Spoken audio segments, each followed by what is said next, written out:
vari mumba naJesu ari kuramba kugezwa tsoka. Why? Nokuti tsika yavo vanopinda mumba vageza tsoka vega. Saka anofungidzira kuti I'm clean already. Jesu ndokubata ndikasakugeza inini, you will never be part of me. Hama dzangu, chinonzi chiKristu hachitangire pakuti tinoda Mwari, chinotangira pakuti Mwari wacho akatida. I will repeat. Chinonzi chiKristu hachitange pakuti uri kunzwa kuda Mwari, unofanirwa kuziva kuti Mwari wacho akandida, saka kumuda pandakuita runonzi rudaviro kana kuti reflection. Inzwe zvakanaka. Dambudziko rataita ndekuti foundation yedu iri faulty. We are trying to be good, yet we are supposed to surrender to him who can make us good. Vanhu vari kuvararira kuti vave vatsvene vaite kana Mwari wacho achiti be holy because I'm holy. Instruction iyo ine tipi kudhara? Kana ati be holy because I'm holy, ari kuti iwewe chandati rurama achiwanikwa ikoko, I am holy, be holy. Kurati chiuya kuno ini ndikuita mchene. Uchene hwakafanana nechinonzi magnetism ability. Magnet ndo ine simba remagnetism ability rekudhonza metal. Spoon haina, but spoon ikabatwa nemagnet kwenguva refu inotakura simba risinobvira raiswa mariri, zvokuti spoon inenge yakudhonza tsono nezvigero nezvimwe zvese. Haisi nature yespoon, inature yemagnet. Saka spoon ikada kuita zvinoitwa nemagnet haifanirwe kuyemura kana kufarira, inofanirwa kuda magnet yacho zvobobatana kwenguva refu. Holiness is the nature of God, not man. No matter how much you try, you always fall short. What you need to do is to come to him. Church chalukutara sechechi. Church haidi vanhu vese vese vanomakisa. Uri rimakokurunzi rinopinda yedu vanhu kana maasha unomisana naye. Asi Jesu ndiye akarega mukadzi chifeva achiunzwa mutsoka dzake. Why? Unouya wakadaro, kana wauya wakadaro haurambe wakadaro, ane simba rekukuchinja. But ukaenda kuchechi haina power racho. Hakuna chechi yakafira munhu ka. Anonatsa vanhu ndiKristu Jesu, kwete denomination. Saka na chechi inogona kusakugamuchira kana uri munhu wembanji. Unongotori suspect pamaona tunongo chimonitwa zvakasimba. Unogona kuvhiringidza musangano. Church. So you don't need to try to be what God can make you. Saka iye achiti I will make you fishers of men. Don't make yourself. Pese paunoda kuzviita wega, you fall short. Remember kuti Peter atorwa kurwizi pavairaura horo, and I will make you fishers of men. It was a process. Zvekuti kusvika muGethsemane, Peter aifamba nebhemba iye aina Jesu. You know the incident of Peter? Akabvisa munhu nzeve iye aina Jesu. Kurati anga ane bhemba rake just in case. Kunamata zvikaramba ndocheka munhu. We can laugh at Peter. Iwe bhemba rawina romishonga chechi uchienda. It just in case. Zvechechi zvikaramba tongoisa zvatakaudzwa. Variko ana Peter mukurarama izvo vane tunhu twawo paside. Kuchechi achienda ane tunhu twake paside. It's a process. I'm not here to condemn you, but I'm here to review that. Continue to follow Jesus. Haurambe uchicheka vanhu pamwe pacho chasumudza chirema pabeautiful gate. Iwewo wacho une mbiri yekuramba Jesu Peter, uchimuramba katatu, uchamuda futi katatu. It's a matter of time, it's a process. Church haigoni kukupa that end of patience. And the patience newe ndi Mwari. Generation yedu, we must thank God so much. He is patient with us. Nokuti zvivi zvataita mumukore wedu zvinodarika vanhu vakambonaisirwa moto. Sodom neGomora varume vairorana vachirarana vachita ungochata. Mumazuva edu dzinotochata kuita certificate ekutadzira Mwari, marriage certificate yekuti mudharaunda akakukanyai matsamba acho. and we are still walking. Too much grace for us. Handiziva kuti mazuva ano ipi wakasvika papi pandakanzwa kuti vanhu vaidya nekunwa ndomaniro mamwe atiri kuita iwaya hatisi kumbonyura. Wakarohwa neZ woparidzirwa futi. There's so much grace. The door is still open. Challenge iripo ndeyekuti rakaparidzwa the opposite. Kuti siya zvakaipa muye kunamata. Which is wrong. Uyai munamate musi zvakaipa. That's correct. Munhu hasi kuzvinzwisisa. Rawakaudzwa iwewe harisi riro evhangeri rechechi. Rekingdom Mwari rinoti uyai kwaari makaneta makaremerwa. Makaneta nekunwa nekuremerwa neufeve. Uyai. Haana kuti tai muye. Uyai kuno munotirira kuno. But chechi inotaiwa ufeve hwenyu ndombira iko. Siyai zvakaipa munamata. Siyai zvakaipa munamata. Uyai munamate Mwari akupei simba rekuregera zvakaipa. The more you come to him, he can make you clean. Saka vari mumba Peter akashamisika Jesu atora tawe ari kuwageza tsoka. Peter akati Ishe musadaro. Nekuti akaridzirwa chechi kuti unozvigeza wega unoita mushe wega. Jesu akati ndikasakugeza means you never be part of me. Buroro wangu ndinzwa rakutadzisa kunamata nderechechi rinoita kuti unamate rakareruka nderamwari.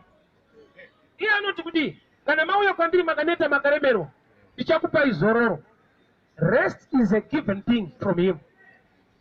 Takurai joki rangu nokuti rakareruka. Kureva kuti iye kana akuisa a task on you, sign yekuti ndezvake, the burden is light. Mutoro wake wakareruka. Unomuzati chechi inogona kuoma kudarika Mwari. Asati wapinda dzakati omei. Inooma zvokuti kunamata unopedzera wasiya. Hausiye nekuti Mwari ari wrong. Unosiya nekuti chechi yacho yaoma. Unoziva vanhu vese tiri kudara nyaya yechechi kwete yeMwari. No problem yekuti unenge uri mudiki nawo. Nekuti vana vakanetsana. Inoita here kuti urambe ba. Blasta makamudhara ndichamuda. Vanhu vasiri kunamata izvezvi anokudza reason yechechi. Haatauri basa rakaitwa pamuchinjikwa on his behalf. naJesu azive anongoti kuwanda uri kuita venhema. Vakawanda kudaro Jesu haana kukufira here. Reason anokutadzisa kunamata atadza kuti uchiri mwana mudiki kufunga. Be strong a little bit. Maprofita acho ari kubira vanhu. Mwari anokuda akapendera pamuchinjikwa sei waiginwa nyaya iyoyo. Izvo kuti una profeti ndo akabira mari it's a minor issue. Vanonzi vanhu ka hasi Mwari uyu. Saka uchiona atiparidze vanhu vane nyaya dzavo. Vachatokushaisa umona reason yakadzandisa. Hatichazive kubira. Mashops zvawanda hausi kutenga mashedzi. Uri mashedzi hembe awanda anongofamba ndakadaro aiwa achiaita. Pinda mako. Iko kuwanda kwadzo itori advantage yako. Kuti paonekwe uyu unopinda newe. Pamwe wafanire zvemabhachi kune dzemagemenzi. Unomboti sip kune iri kumwa. Aushaya. Kutaurira.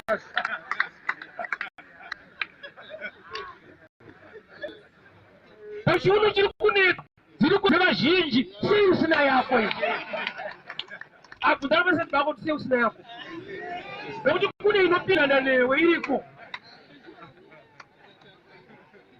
Apa muri kuti vanotobvisa vopinda vasi yekuchakutsura haisi excuse.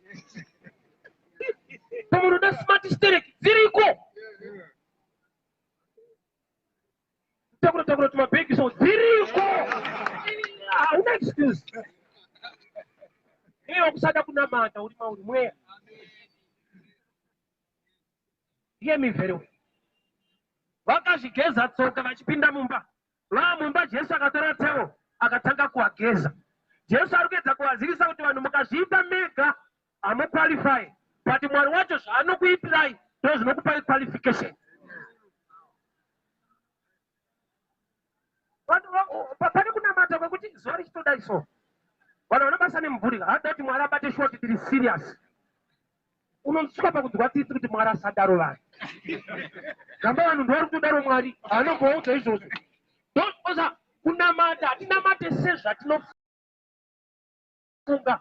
Kunamata kutsvaka pfungwa yake wacho anonamatwa kuti anodei. Zvimwe zvatinozviisira patiri kunamata pfungwa dzedu kuti tikadai Mwari anofara. Ndandikuti Mwari akati ndipe mvura ukaimprova ukapa Mwari casket watadza.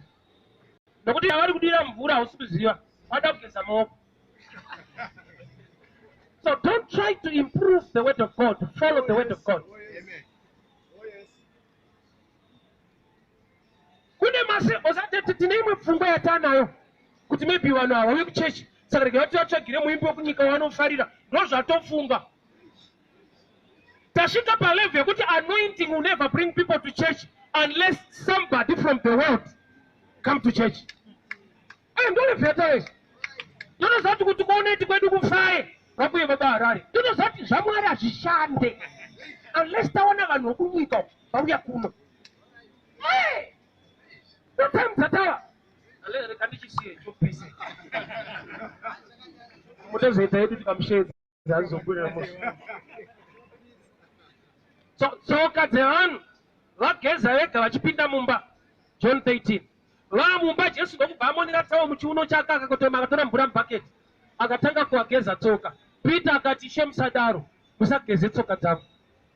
Why? Nokuti Mwari ari kuisa respect yekuti aiwa muri Ishe hamukagezei nini tisu taifanira kugeza imimi.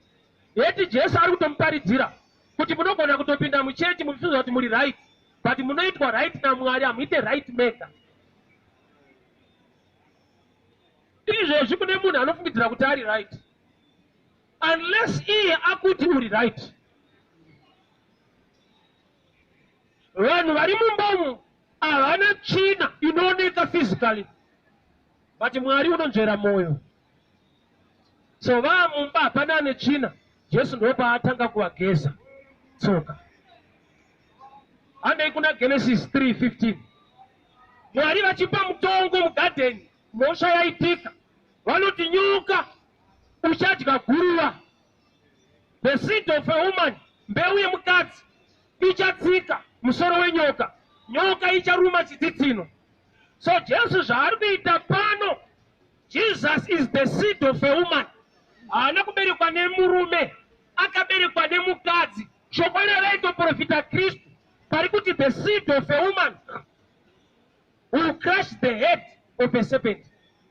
Saka Jesu paauya ananga kutsoka dzevadzidzi. Why? Nokuti chaifanirwa kutsika musoro wenyoka itsoka, but tsoka isina kururamiswa neshoko raMwari haisi powerful. Nyoka yacho yanzi ichadyei guruva. Saka vanhu pavaifamba panoenda guruva kana vachifamba netsoka, kutsoka kwake long bet vaipfeka masandals. Saka pavaitofamba kuIsrael vaita dust. Saka nyoka kana yakanzi ichadya guruva kuti nyoka yaitaimira tsoka. Tsoka dzichirevawo kwatiri mafambiro. Saka Jesu paari kugeza tsoka ari kuti kudenga upinde nemafambiro ako nokuti ako anotakura dust. Ande pacross. That's why mbavha dziri tu dzakadamburwa makumbo Jesu haana. Jesu ari kuedza kuti kudii mafambiro enyu haakusvitsei. Ndini ndakauya kuzofamba kuti ndikuendesei.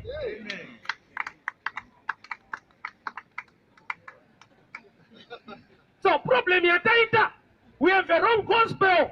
Baba kana richoti kusvika vhangeri reumambo raparidzwa ndopachauya kuguma. Kuguma kwatodelaya nokuti takatorita opposite. Tiri kuudza vanhu kuti siyai zvakaipa munamate, which is wrong. Uyai munamate musiiswe zvakaipa. Kutosiya is human nature. Is that the God is holy, not man but God.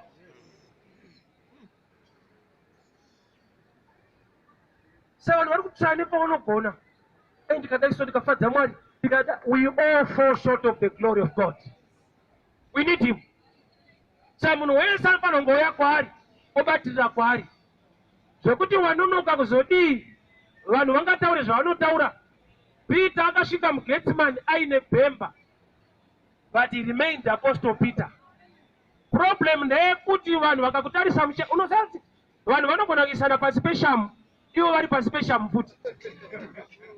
Iwe usati wambosungwa nebogus police, nokuti yakutotsvagwawo but atosungawo iwewo futi.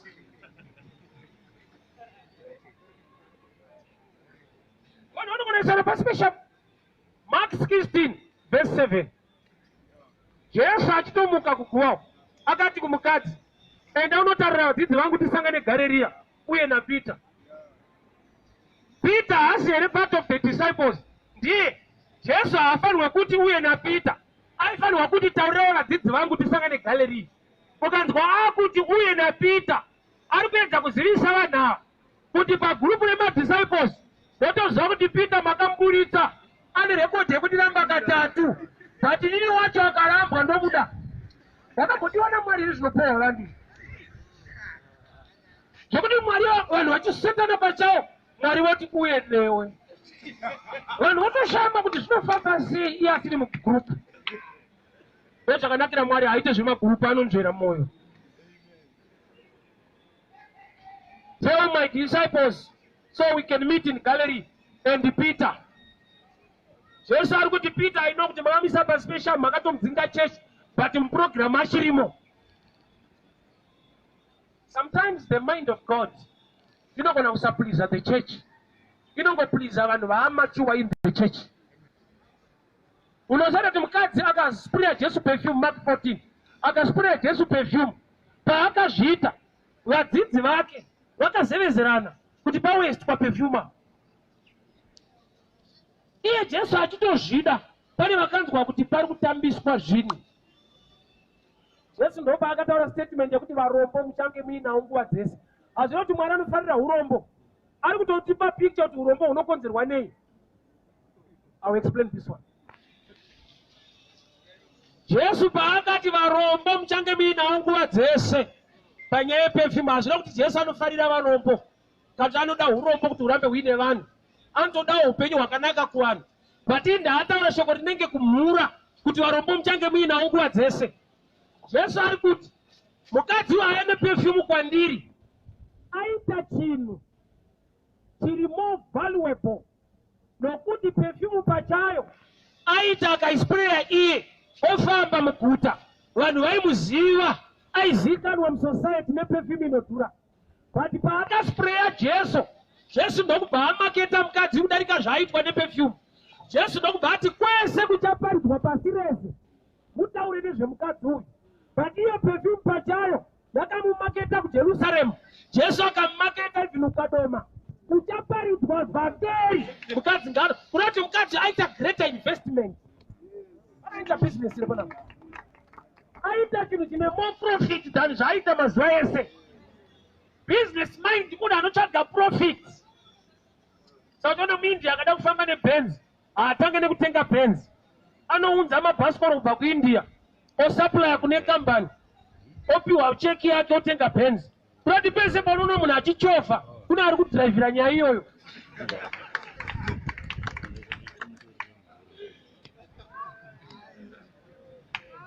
Munhu anogadzira mabhara ndiye milioneya, kwete anoshandisa bhara.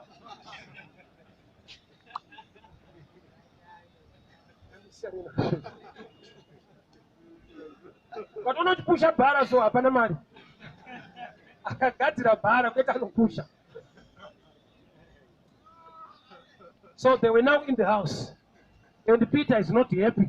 Kuti Ishe mungagezewo neniwo Peter tsoka. Zvikanzi ndikasakugeza, you will never be part of me. Uri kuona here kuti they are already in the house, they are with Jesus. But nokuti havasati vagezwa, Jesu ari kuti ndikasakugeza, you are not part of me. You can be part of the church, you can be a good partner in the church, and not part of him. Shoko rikasakunatsa rikasakugeza, unoramba uri church member, but usiri the body of Christ. Inzwe mushe. Unogona kuwa partner we church, but usiri partner of the kingdom of God. Hama zangu ndinzwe mushe. Vanhu vaizvigeza vega tsoka vachipinda mumba. But vamumba Jesu akatora beseni akaisa mvura akatora tawel akatanga kugeza anotsoka akati ndikasakugeza inini you will not be part of me. Nhamo yedu pachikristu ndeyekuti takaudzwa kuti mukasiya zvakaipa mukazokunamata Mwari anokudai. The truth is makatodiwa muri vatadzi. For God so loved the world he gave his only begotten son. Kureva kuti usati watombofunga kuti ndikanamata ndichadiwa naMwari itofunga kuti unodiwa usati wanamata. Haunamate kuti Mwari akude, unotodiwa saka uya unamate.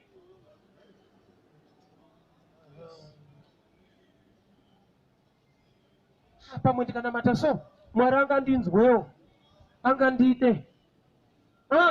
I-common sense, real revelation. Akakunzwa anokuda. Church preaching nekingdom gospels zvinhu zviri different. Saka chona John chapter 4:24 mukadzi weSamaria ari patsime zvechechi aiita akatoti kuna Jesu isitopindira pagoma. Brati yavo yanga iri pamusoro-soro chahombe chechihombe dzepamusoro-soro dzepagoma. Ndokubva anyima Jesu mvura achipinda epagoma. Ndokubva ati kuna Jesu wacho takatomirira Mesaya. Mesaya akauya achatudza zvese. Iye achitaura naMesaya akauya. Iye achitomudza kuti weda achauya. Uri kuona kuti we can be part of the church but usina the revelation of Christ. Zvekuti Jesu wacho akatouya noramba wakamirira achauya iye akauya. Kusamuziva iye Mwari wacho hakutadzisa vanhu kupinda chechi. Pataimu yavanhu pavaenda kuKenani Mozisi anonoka ari mugomo. Aroni akagadzirira vanhu Mwari. Ko vanhu vane nzara yekunamata zvekuti ukatogadzira Mwari vanotonamata chavari kuda kunamata chete. Havamuzive saka chero ogadzira ndiye. Saka aumba chimhuru chake chegoridhe ndokubvaisa zvanzi Israeri ndiye Mwari wako akakubvisa Ijipita. Sevisi ndokubva yatanga. Meseji yacho naMwari wacho hazvipitirane ka. Vakabva kuIjipiti kudhara. Uyu achangogadzirwa Mwari uyu. Onzi ndiye akakubvisa ikoko munyowani iyeyu. Ende hakuna kapikisa. Osakana usingarinzwa ofu. Ingori pofu pese pese. Ndiye Mwari akakubvisa Ijipita. Iye achangoburwa munyowano. Mozisi zanzi akaburuka mugoma vanhu vachitenderera atari vachiimba. Vachinamata Mwari asiriye. Kwete kusanamata vachinamata Mwari asiriye. Imagines God anogadzirwa vanhu vari kuda zvechopu-chopu. And imagines God iyeyo ako ndakambosangana naye mazuva ndashanda kuindastry 2005 taba dhiziri kubasa nyaya yakunesa muwangu ndokubva ndichamari hande kumaprofita. Ini ndikati toenda sei kumaprofita? Yo maprofita ndiye Mwari kani. Mwari anoti musaba. Tikatoenda kuzvatowezi tikanzewo maprofita acho ari bhoti nokunda anoti ndino Mwari kauti anzonza kuti ndiye Mwari wedu wati kutaka ndiye anodiwa nematsotsi uyu anopa kundiso baba. Akakusangana naye ende taendeko kuti kanopfugama so zikanzi varandarume nyaya matofambira aita zvakanaka. Pano zvinopera kwete kuti kuba kunopera nyaya yacho ndio inopera. Vakakauta unyanzona kuti uyu ndiye Mwari ari kutsvagwa mazuva ano. Emergency God.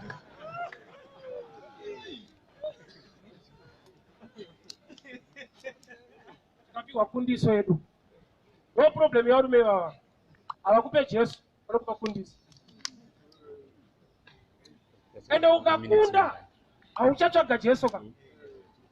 Oza kundiso isina Jesu mukati inonakidza vana vadiki. Aizvo kukupa kundiso unogona tokufarira dhani kuti ugamuchire Jesu sashe uye muponesi. Kwanza unofanira kudzidzira kuparidza ngatipe ngatiyambutse. Takaendako tikapiwa kundiso taba. Emergency God. Mwari wechopu-chopu anosotera vakomana zvinhu zvavo.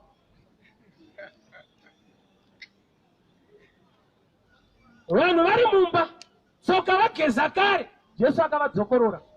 There must be a revival even in church. Makuruseti hada kuita kunze. Aiwa tisatauya kunze ngatiroverei mukati. Mukati muri kuda kuparidzwa chairo mukati. Nokuti vanhu vane madhaga kwete anooneka but ari mukati. Vageza tsoka vakapinda mumba Jesu nokubva atanga kuvagezesa futi. Kuda kuti self-righteousness haigoni kukupa the gift of heaven. Chinotokupa denga is to receive the gift from heaven. That is Jesus. Kugona chindevere hakukuite mundevere. Kunokuita munhu anogona chindevere. Pakauya munhu akati mandevere mira iwo, hauti mina ndiyakuluma. Padiwa ability, pari kutiwa rudzi. So kuva mwana waMwari hakusi kuita zvinotaurwa kuchechi, kuitwa mwana naMwari. You know the guy called Cornelius, Act 12. He was a good man. Cornelius aipa kunherera. Cornelius aita ma prayers. Aita minamato, iye asinganamate. Mwari ndokubva atuma ngirozi kuti Cornelius, tuma vanhu kuna Peter ari kuJopa, uparidzirwe utendeuke. Anotendeuka sei achita giving. Unoona kutogona giving. Giving haikupe denga, inokupa maropafadzo panyika. What you have been given nedenga ndo chinokupa denga. I'll repeat. Giving, it's a good thing. Inoropafadza upenyu hwako, haikupe heaven. Chinokupa heaven chinhu chatakatopiwa kwete chauchapa. Chatakapiwa chacho ndiJesu. Ukasagamuchira Jesu ukaita zvinodiwa kuchechi, unoripotsa uchiita izvo. Cornelius akanzwirwa tsitsi kuti tsana minamato nezvipo zvasvika but ivo havasvika. Vakati kesi iri emergency, ada crusade yemunhu 1. Yemunhu 1 akatirwa crusade kambabhira ari 1. Peter akashinza kuti kuna tsana vari kugona giving, vanoenda kugoenda vachita giving, vanofira mara. Vanoishoko mbamao. And the man was saved. But he was a good man in the society, but he was not yet saved. Which means, good deeds cannot make you a Christian. It makes you a good person in the society. Chinokuita muKristu kugamuchira Jesu sashe uye muponese upenyu hwako. Vhangeri racho riri ordinary. Harina isiyo usasiyo ka, but I see you in heaven if you accept it. He guaranteed because God is faithful. Ani nani achamugamuchira. Whosoever believes in him should not perish, but have eternal life. No guarantee you. But the challenge we have, takageza tsoka. Hatina kugezwa tsoka. Iye ndiye anogona kukunatsa, uzvinatse hazviite. Pese paunoboasta of self-ability, self-righteousness, you miss the mark. You need to surrender to him. He can make you what he wants you to be. So paunonamata, namata kuti Mwari, more of you, less of me. Uyaima ndiri neuzhinji wenyu ndidupukiswe mumusimudzirwe. Ndinatsei handina kunaka. Iye ngaakugeze. Zvese usabhosta kuti zvakati kunaka mboya kuna Jesu achibhosta. Akati mirauro yese kubva ndiri mupana ndorova 10 out of 10. Yesu ndoba akada kumprova kuti ukaona wagona ugoni. Haana kunzi unorova saka bho. Akanzi unorova. Chitengesa zvawina zvoupe kuvarombo. Ndoba akanoti pane yandatadza. Jesu arongedza kumudza kuti pese panobvunza kuti unogona pane paunozotadza.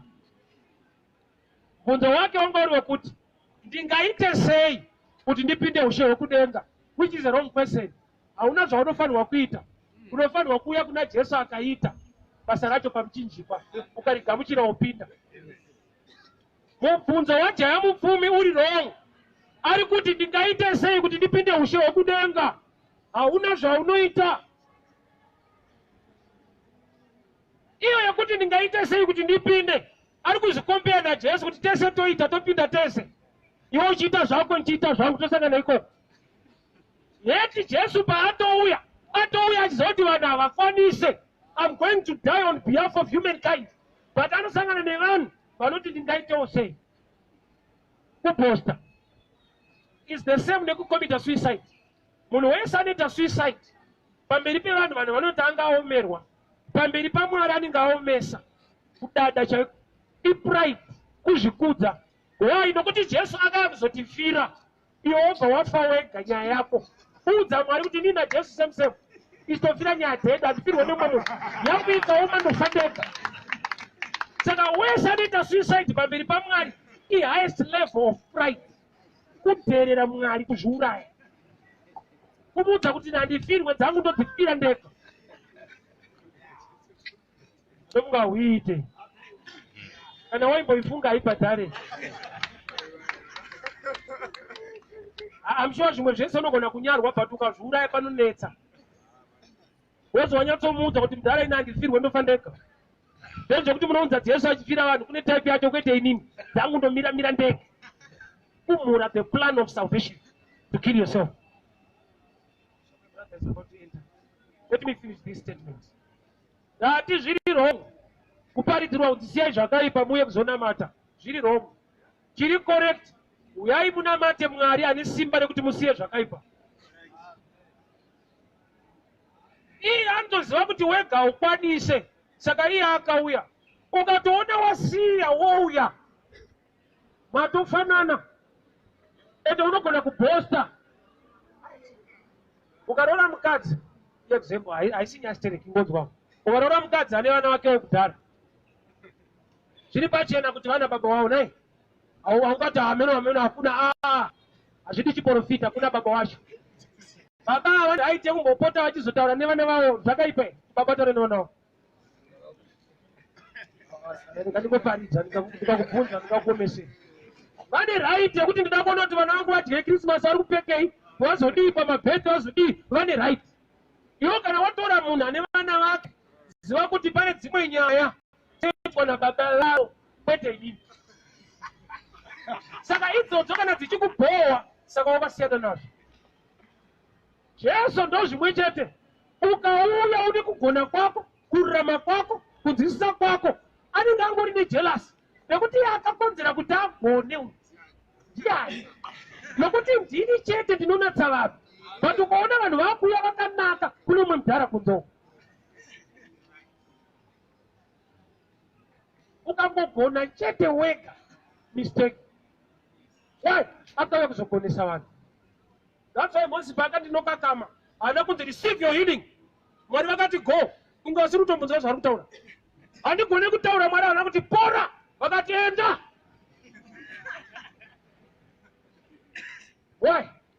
Nokuti Mwari even muutera hwako ukavagamuchira unokunda wakadaro.